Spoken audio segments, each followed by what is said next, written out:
population in America, like the majority of Americans and perhaps maybe a lot of people in the world. But, like every station and every network, they're not perfect. Neither is this one, but at least we don't work from a script. We work based on good research and taking sort of an alternative view of the world and then trying to put that into plain language. So we might address it within the context of a democratic republic within the 21st century. Instead, what we have is 1984 on steroids, ladies and gentlemen. This is like the worst nightmare of sci-fi writers playing out in this century by these little men who are running these corporations, and they are. They do not recognize the courage that it requires to maintain free speech in a democratic republic. They don't have the balls to reflect that in our society. This is Dr. Nick Begich. We'll be right back. And welcome back. This is Dr. Nick Begich on this Friday morning, still my time, and afternoon in most of the rest of the country. We've been talking about sovereign wealth and the wealth of nations and the looting of the country, really, by globalists, multinationals. I mean, a whole lot of interest have literally conspired by cooperation and, kind of the joint agenda of take what you can and leave nothing behind. And now what they've done, too, is they've exported most of the factories, plants, dismantling them, moving them overseas. What they're bringing back here to the United States now is robotics, and robotics will create a lot during the construction phase, but then there's not a lot of jobs left behind there. But the real wealth, in addition to those factories coming back, what then becomes relevant? It's raw materials, right? Value added, which is labor at some level, and also transportation and energy. And the U.S. is like exporting energy again, and when you think about, again, the wealth of the nation, and should we give it away in lease sales, or should we begin transforming that into a different approach, an approach where we contract out the services of exploration and subsequent drilling and then construction, contracted out, same way industry does. And, and the thing is, most countries do this with their oil and gas. Now, I'm not talking about those that are grandfathered in because they own the oil and gas rights privately in the country. There's a lot of that. But in the West, most of the West, that's not the case. Most of the West, the rights were withheld, retained by the government, never went with the land. And there's exceptions in Alaska and throughout the West and various places, but most of it remains public land with those rights inclusive. And so when you think about the public wealth now in the 21st century, how do we leverage that wealth in the 21st century that's never going to be replaced once it's gone? Depending on what we're doing, we need to rethink that and look back at the tax code and get rid of things like depletion allowance and depreciate, which is a really false kind of accounting tactic used to reduce the tax liability to about half of the normal corporate rate when you factor in depletion allowances for minerals, oil, and gas industry. And what that means is that public resources, public-owned lands are applying this tax code when the owners are really you and me, not the private companies, as is the case with other depletable or depreciable assets. Think about in that same vein. So these codes haven't been changed since the tax codes were invented in 1913 because of mineral oil and gas industry, powerful lobby then, and has remained for over 100 years that powerful. So with the tax reductions to 20% corporate rates, for these organizations, effective rate is half of that. And they're taking public resources out of the bargain basement price. This is all upside down. We ought to give them fair profit margin on their construction, and all of that work for Americans is great to see that work happen. But the resource, the underlying wealth, is being taken primarily by multinationals. In Alaska, the North Slope was about half at one point British Petroleum, and British Petroleum up until the 80s, the first number of years of peak production oil, 2 million barrels a day coming out in those days. The Crown still owned 25% of British Petroleum until they divested in the 80s. But the point is, we were still a colony, for God's sake.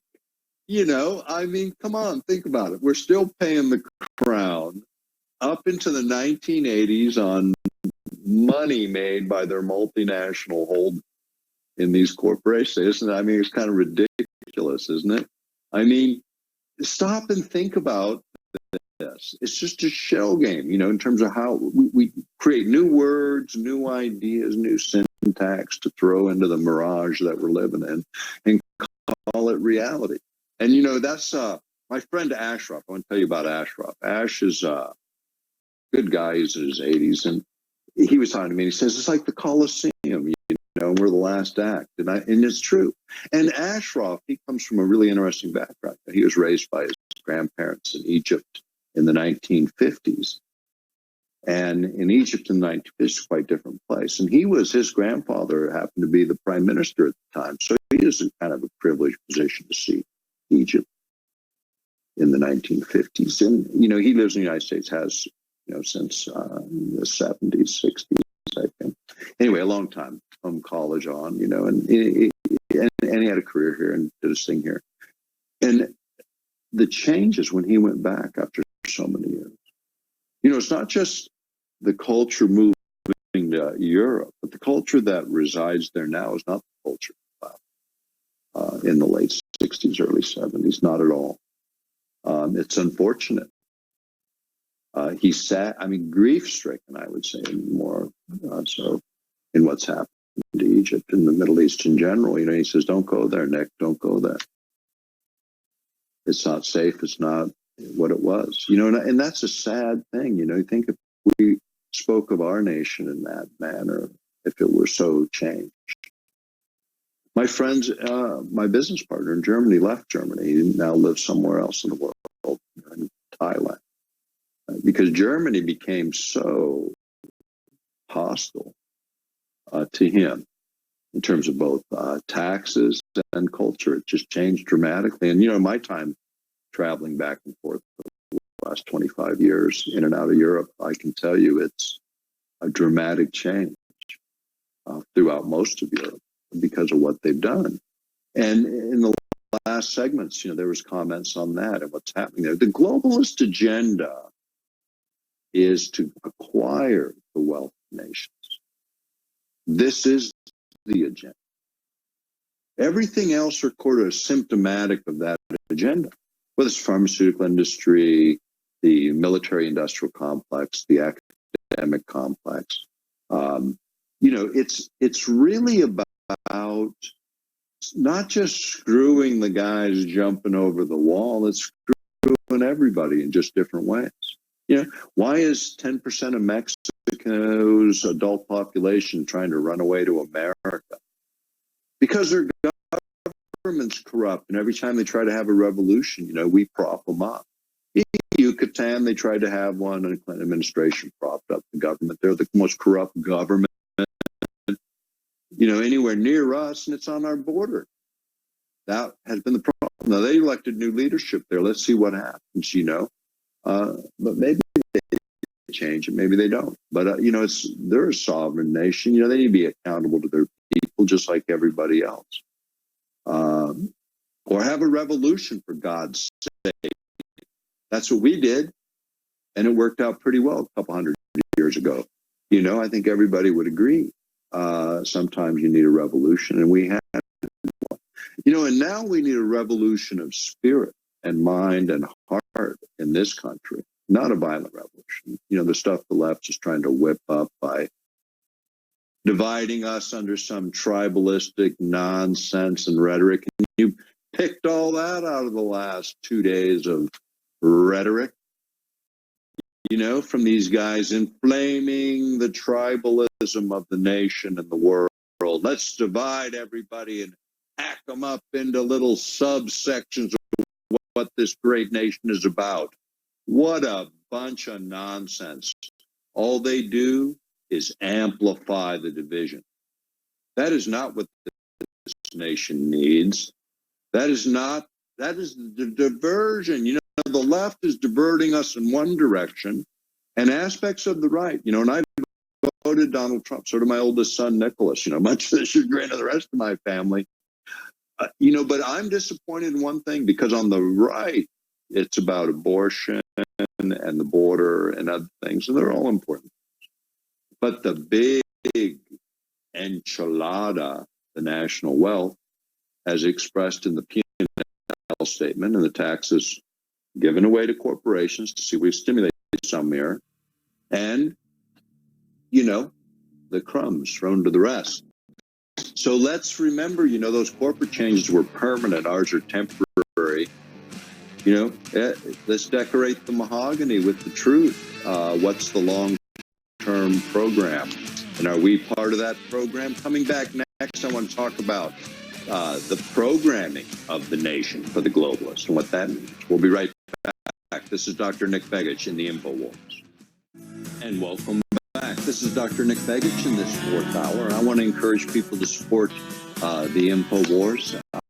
Go to the InfoWarsStore.com, support this network so you can keep hearing all of the hosts and guest hosts, the reporting that goes on. It's the unscrambling the other story, because, man, it is truly a war for your mind.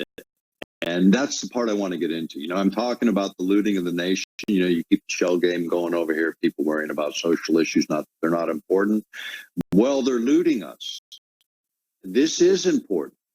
Trillions and trillions and trillions of dollars in debt is being registered by the Federal Reserve, which shouldn't even exist, for God's sake. It ought to be the Treasury. Period. Not debt instruments issued by the Federal Reserve and their 300 member banks. This was also part of that 1913 screwing of America by the bankers, who we bailed out to the tune of first the S&Ls during the Bush administration. That was $1 trillion. And then another few trillion to the bankers in the last Obama administration, and 14 trillion to international bankers who also got money out of the Federal Reserve, backed up by our good faith and credit, and we're paying debt on our share of this national debt when it ought to be the Treasury. Donald Trump, if you're for real, take a look at the Constitution in terms of the Treasury and take the money back. Don't figure out who's screwing us at the Federal Reserve and the Federal Reserve. Propose a piece of legislation to take it back. Let's see where our Congress and our U.S. senators stand, or is it just BS? Just more of the same from you, Mr. President, and the Congress and the Senate. My brother was one of the few Democrats insisting on a full audit of the Federal Reserve from start 1913 to now, and they wouldn't do it. They still haven't done it. How about start there, Mr. President, a full audit? That's fair to ask for. Any good businessman would ask for that. Where's the money? Come on. Let's see where it went, where it came in, where it went out. Why are we doing this? Think about the wealth of the nation, Mr. President, and redeploying those assets in the public good. That's you, the CEO of the nation's wealth. We're being looted in this instant right now, and you're the man. It's your hour. Stop the looting. Put your finger in the dike of America's balance sheet and stop the flood from breaking through anymore. It's propaganda time. Take a look at free speech right now, or we will not have this dialogue in the future anywhere about the things we're talking about on InfoWars. That's why people need to support InfoWars. And more importantly, people in government need to take